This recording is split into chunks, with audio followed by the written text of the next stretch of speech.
Thus, Steinbach argues, human beings have characteristics like intelligence that may make their suffering less desirable than the suffering of an animal, the suffering of a human being more morally significant than the suffering of an animal. The notion of equality as not resting on factual equality in capabilities between human beings is endorsed widely in philosophy, Steinbach points out. And there is also widespread agreement with Singer's notion that the capacity to suffer is reason enough to avoid the infliction of unnecessary suffering. But what is needed is an understanding of why the suffering of animals may sometimes be less morally important than the suffering of human beings.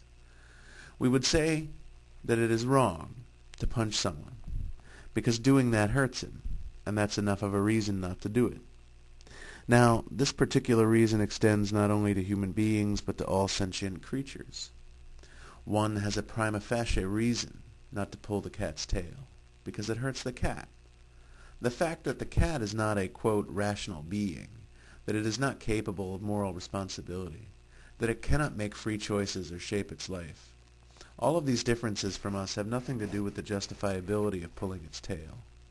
Does this show that rationality and the rest of it are irrelevant to moral treatment? I hope to show that this is not the case.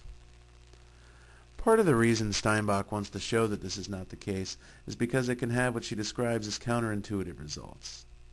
For example, we would admire a Catholic charity that fed starving children of all faiths, first come, first served, and we would find a Catholic charity that fed only starving Catholic children to be morally repugnant.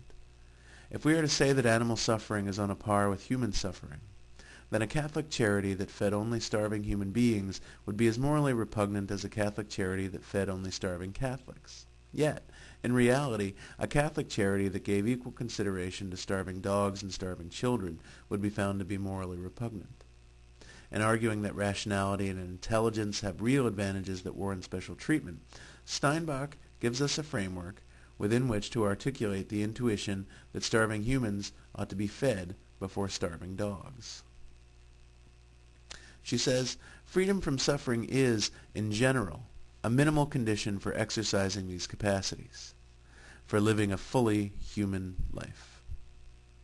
So valuing human life more involves regarding human interests as counting for more. That is why we regard human suffering as more deplorable than comparable animal suffering. In invoking this privileged status principle, Steinbach asserts that we arrive at the justification for animal experimentation.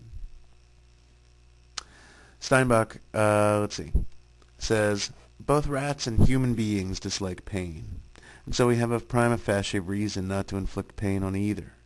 But if we can free human beings from crippling diseases, pain, and death through the experimentation which involves making animals suffer, and if this is the only way to achieve such results, then I think that such experimentation is justified because human lives are more valuable than animal lives. Steinbach asserts that the privileged status principle does not allow us to treat animals however we like. Cruelty remains indefensible, she says, for all agents,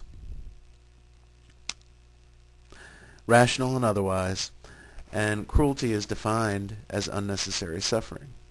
Steinbach does maintain that what is necessary will depend on who is establishing the desired ends. If animal suffering is for genuine human benefit, then she argues that it is permissible. Just what is to count as a genuine human benefit, then, is important, but Steinbach does not adequately address the issue. While she does condemn the torture of animals, she does not directly address the eating of animals, which Singer asserted was indefensible on the grounds that it trumps a vital interest, the animal's interest in staying alive. For a trivial interest, say my desire to eat a hamburger. Thus, we are left wondering whether eating animals, even those that are raised in free-range conditions instead of factory farm conditions, is